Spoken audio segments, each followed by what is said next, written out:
Hello, welcome to Rift Valley Tube, your source for the histories, news and narratives of the phenomena that is East Africa and its shifting lands.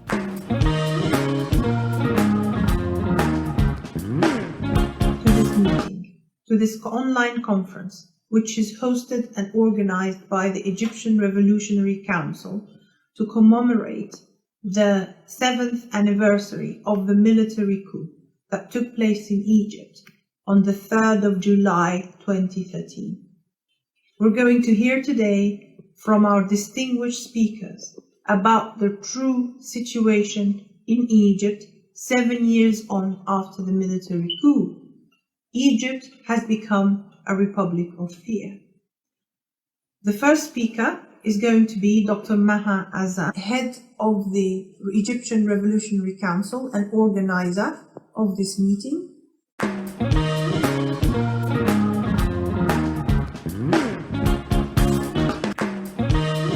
7 years after the military coup on July 3rd, 2013, Egypt continues to suffer.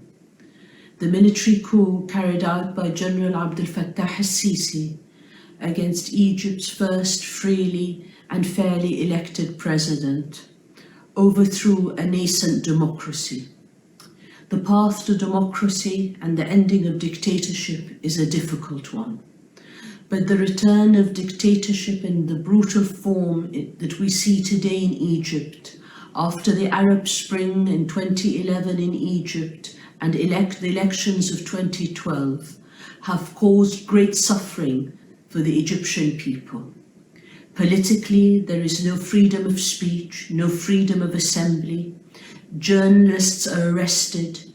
Anyone who dares voice any opposition or writes on a blog is likely to be arrested and tortured.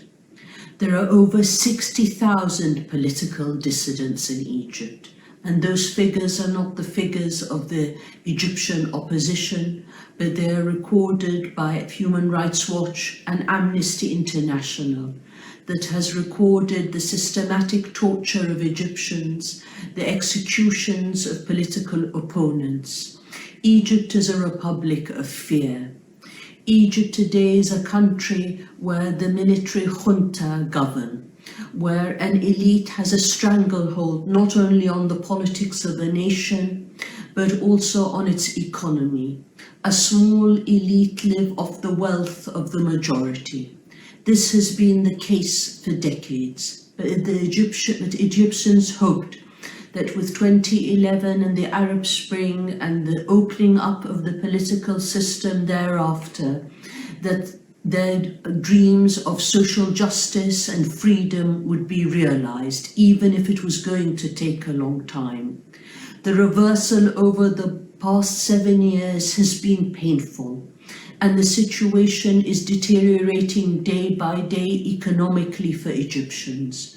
Over 60% of Egyptians, according to the World Bank, live under the poverty line.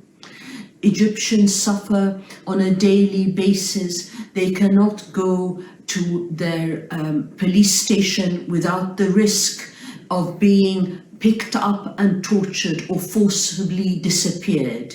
They cannot function in terms of any aspect of their rights because there is no rule of law. There is no respect for human rights.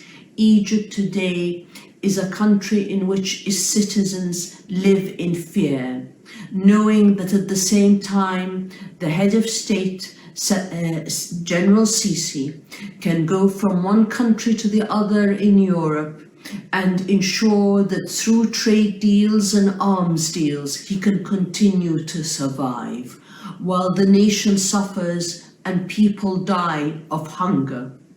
Egypt has no proper infrastructure, whether in terms of hospitals or education. Over decades, under one military dictatorship after the other, the infrastructure of the state has just continued to deteriorate. And all this, while the general has the approval of the United States and Western democracies, The United Kingdom, for one, is the biggest investor in Egypt of all the Western democracies. The French sell arms to Egypt, fighter jets that they were unable to sell elsewhere. The Germans do deals with Egypt. The Italians ignore the fact that their research student went to Egypt and was tortured to death, Giulio Regini, and another student today from Bologna languishes in Egypt's prisons. Egypt is truly a country which does not respect human rights or the rule of law for anyone, whether it's citizens or foreign citizens. A Canadian citizen today also languishes in Egypt's jails.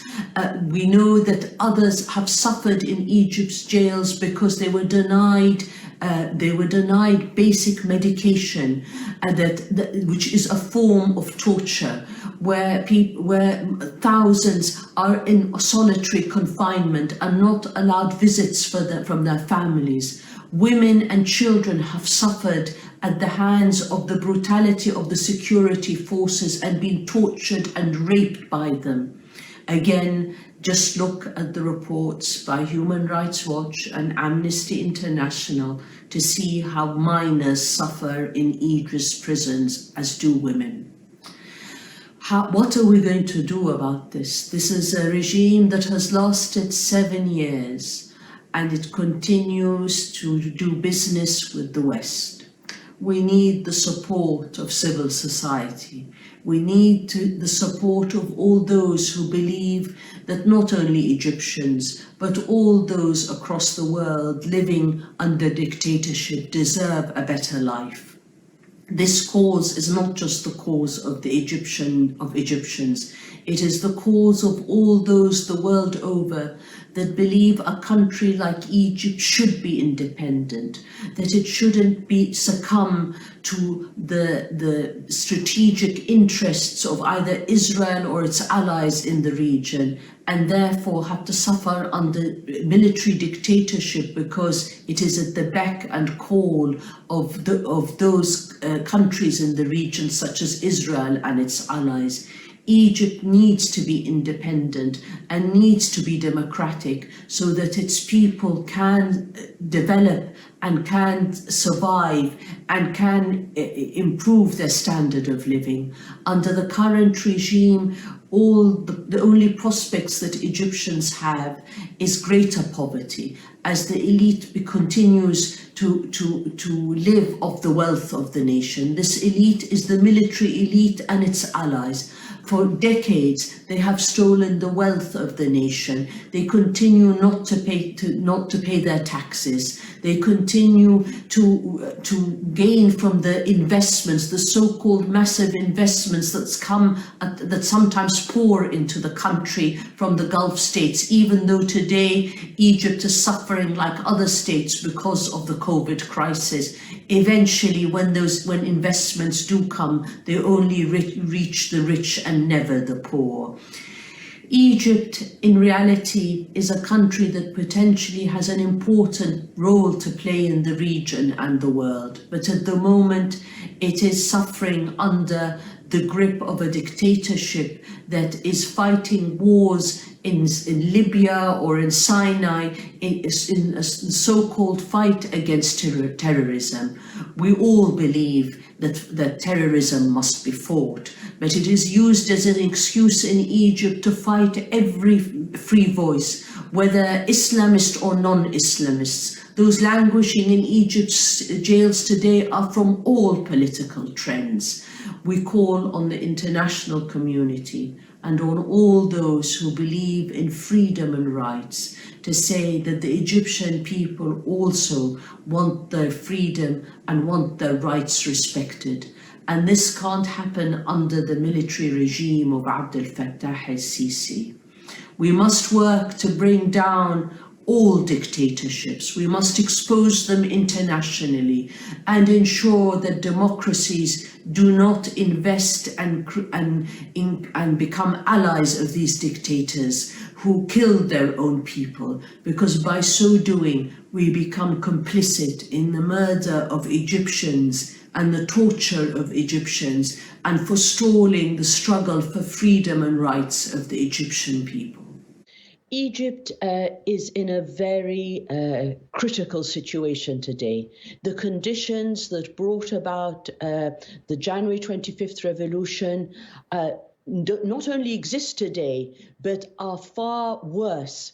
The repression is worse. The economy is worse, the police brutality is worse. So all the triggers that brought about the January 25th revolution that made millions of people come out onto the streets exist today and exist in excess. So Egypt really, one could say, despite the military repression, is on the brink. And I don't think it's a matter of a population that's dissatisfied. It's a population that's repressed.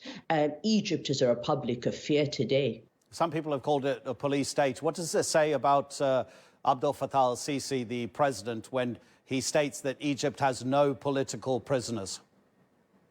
I think it shows the terrifying situation that Egyptians are in, that you have a dictator that lies, that denies to the international community and the outside world that Egypt is fine and that there are no political prisoners, when every human rights organization, some of the most reputable like Amnesty International just brought out a report today, Human Rights Watch and others testify to the fact that the issue of human rights abuse is unprecedented in Egypt.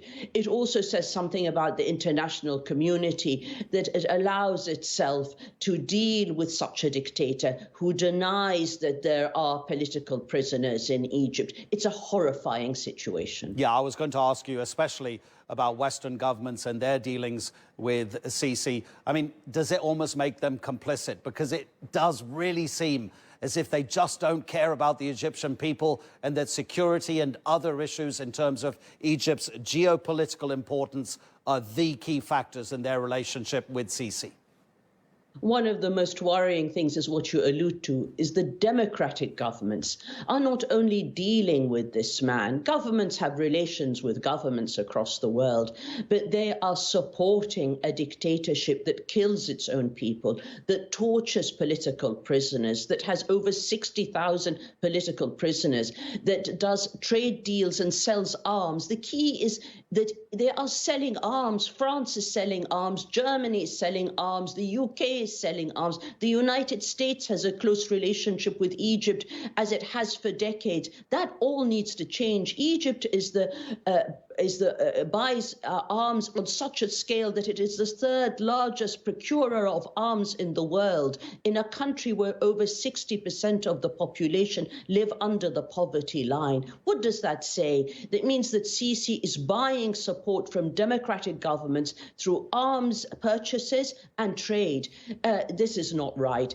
Democracies have to some extent stand by their values, because yes, otherwise they are complicit in what is happening to the Egyptian people. The Egyptian people deserve freedom. They deserve the respect for the rule of rule of laws upheld, and that there is respect for human rights. Till now, the United States and its allies in the region and internationally are supporting this dictator. That needs to change. We need to see change in 2021. The Egyptian people need to move, but the repression is so excessive, and the barrier of fear has been established by an old order that doesn't want to give up. But this is an important point I would like to make. What we see in Egypt and the region is the old order trying to hold on against a new generation that wants change and wants progress and wants freedom. Maha, thank you so much indeed. Maha Azam, with that analysis of the current state of the nation of Egypt.